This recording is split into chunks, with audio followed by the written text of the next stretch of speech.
Yo guys, welcome to the last lap. Don't forget to drop a lovely, juicy 5-star rating if you're watching on Apple Podcasts or Spotify. Hope you enjoy, and let's get into it.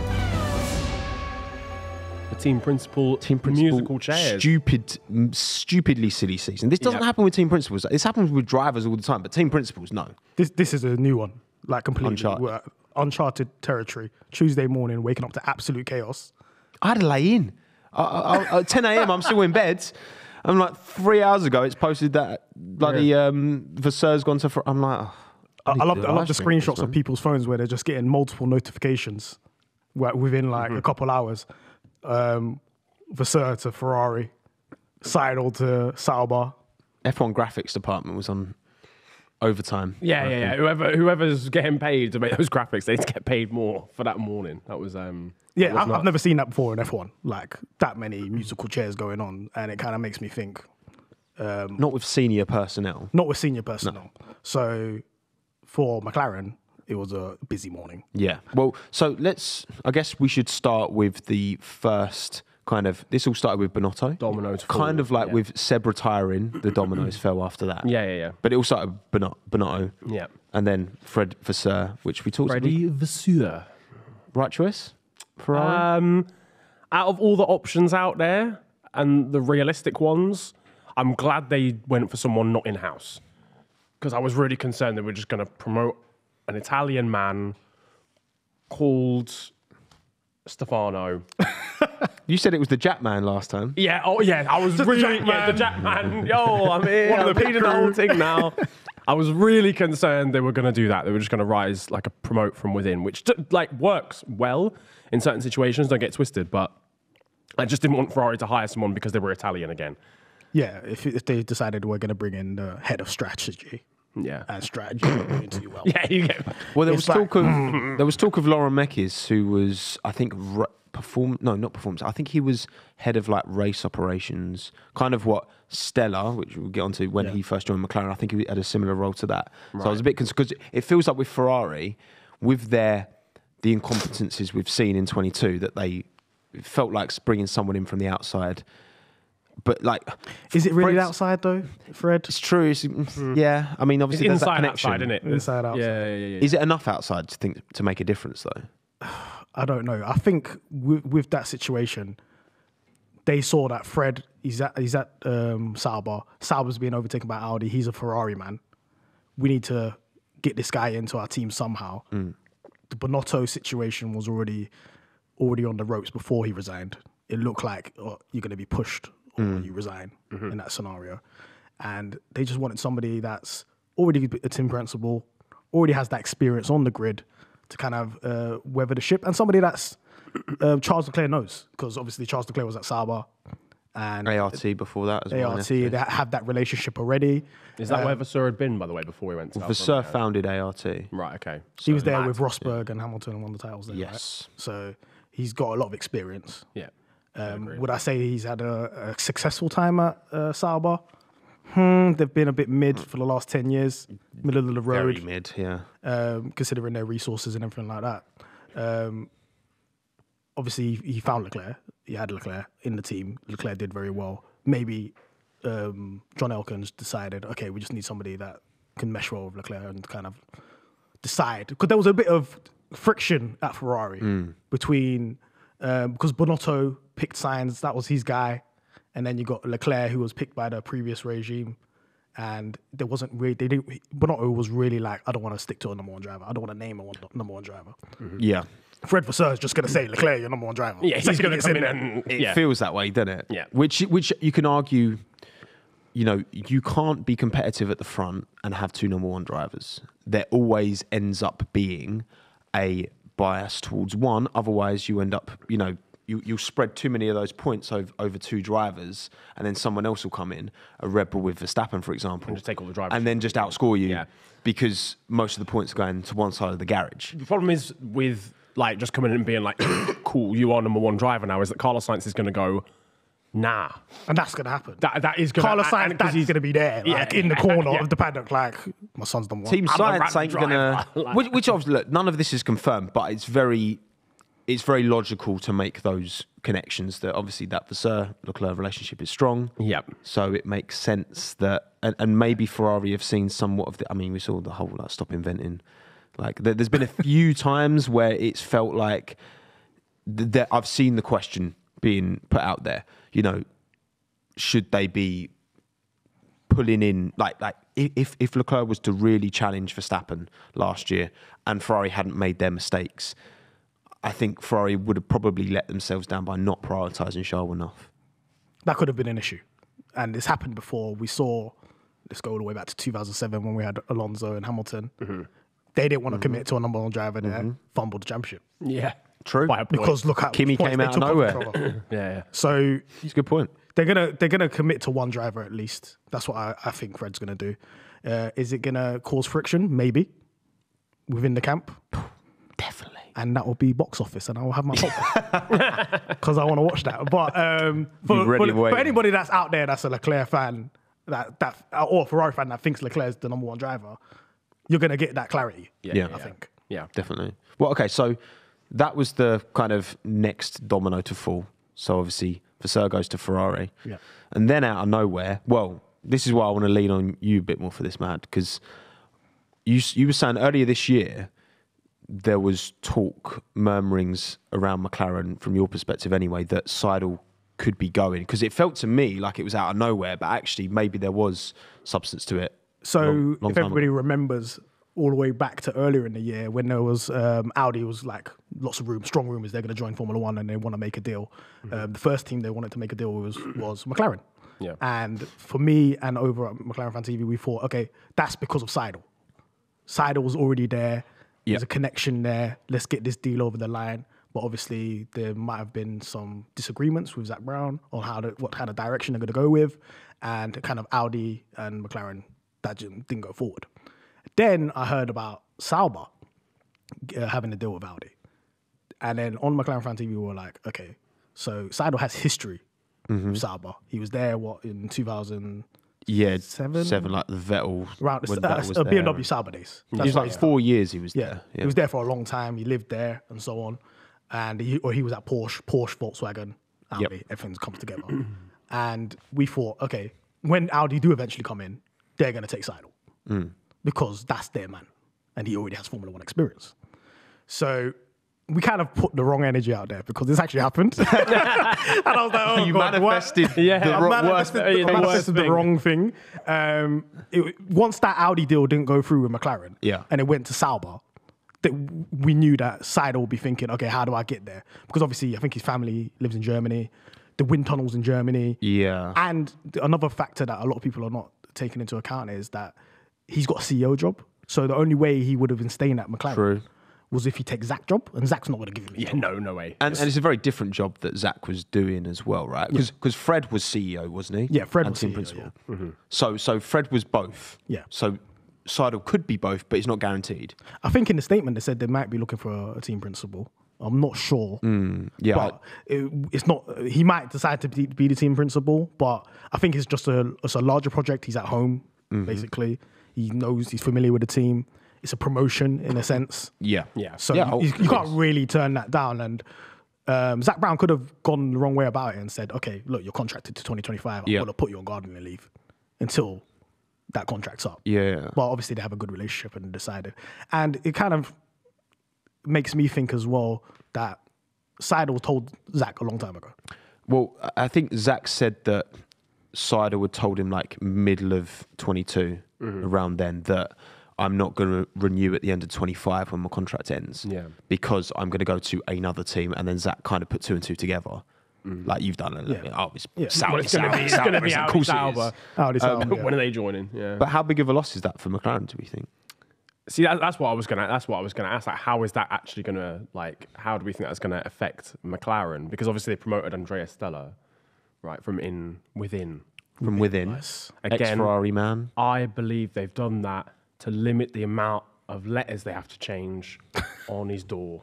Just get the Tipex and just every S remove every single hoodie, jumper that had AS on there. They don't need to change it. Exactly, rebranding. Calm. You're living your life. But I guess you're the most.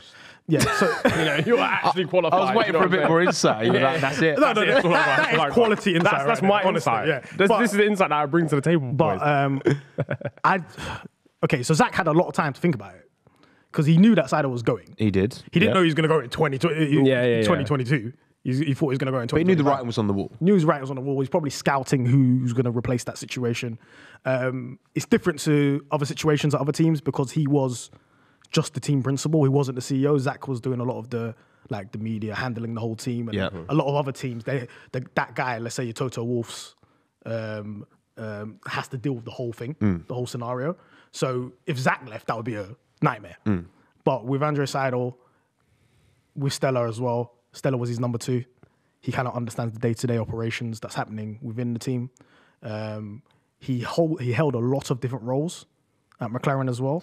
So he was head of ops, he was performance director, and then he was executive director. Exactly. So everything. And he was at McLaren when it was the dark days. He was the only guy on board. This is before. This is the dark. This is like night. Well, he joined in 2015. Yeah. Where you were 9th. Yeah. And then you were 6th, 9th, 6th, and then 4th, 3rd, 4th, 5th. That's impressive. You can tell I just made a video. He's a closet McLaren fan. He is, man. That is a closet McLaren fan. But like you said, he was there in the dark days. Yes. So he knows what bad looks like. Yeah. Yep. GP2 engine. And GP2 engines, the whole lot, the whole Honda debacle, all of that. So I think he's going to steady the ship a little bit, just carry on what Seidel was doing.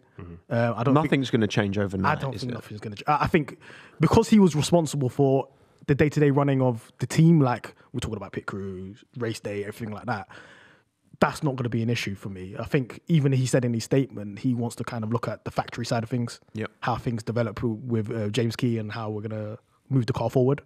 That would be the question marks for me on Andrea Stella, but everything else I'm not really too worried about.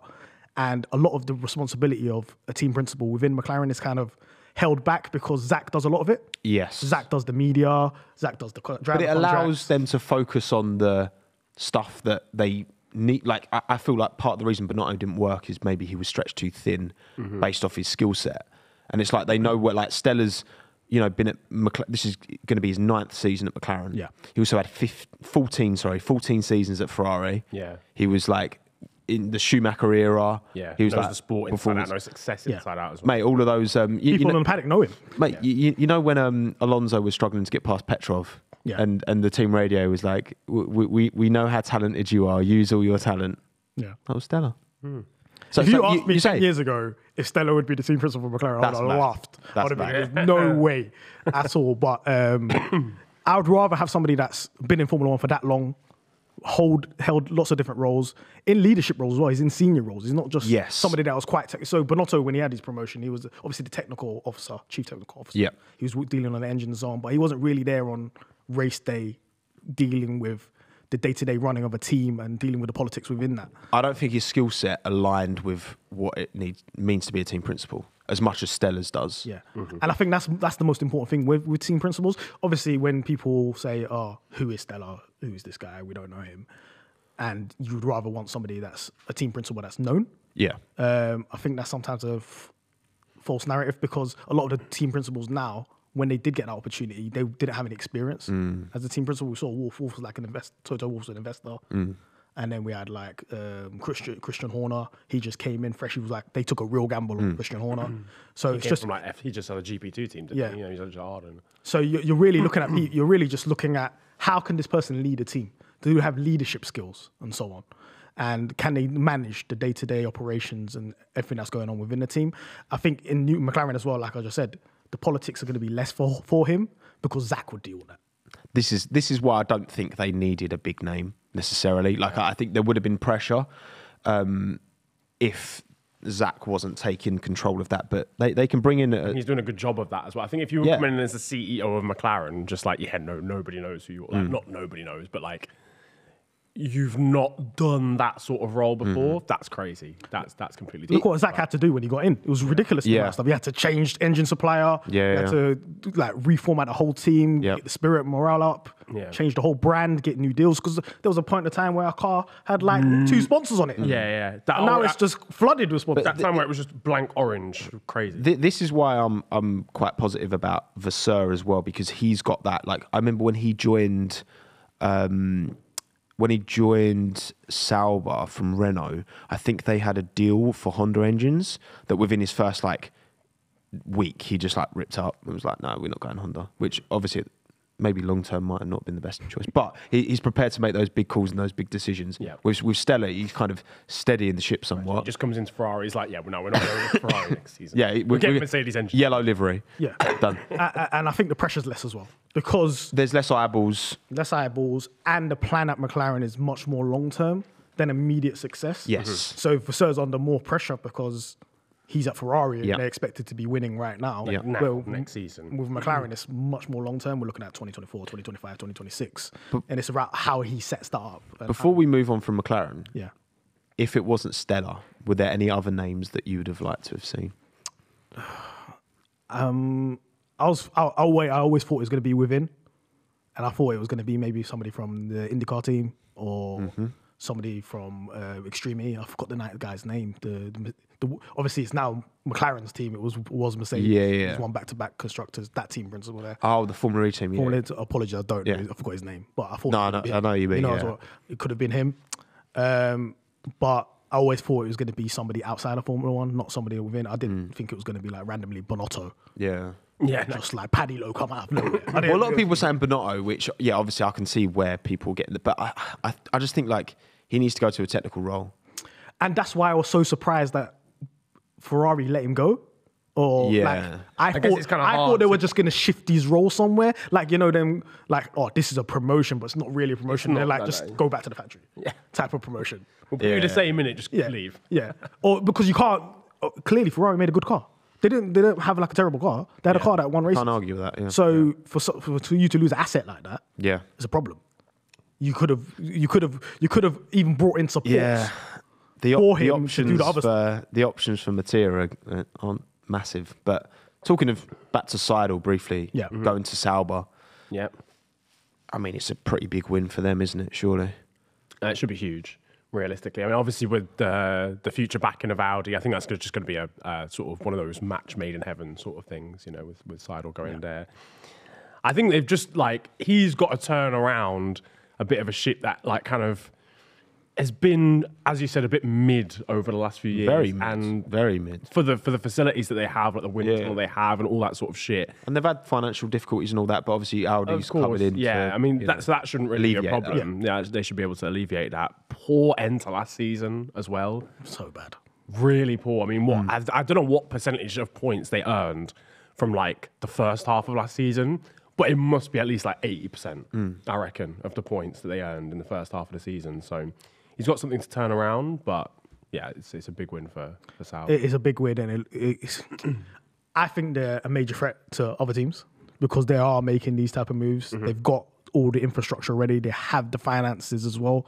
They've got somebody that was Seidel, maybe a top 3 principal on the grid to kind of guide them forward. We're going to probably see them make moves in terms of drivers as well later on down the line and try to set up the lineup. So when they get to 2026, they're all set up. They're basically doing what Mercedes was doing in the early 2010s and kind of setting themselves up for when the new regs come in.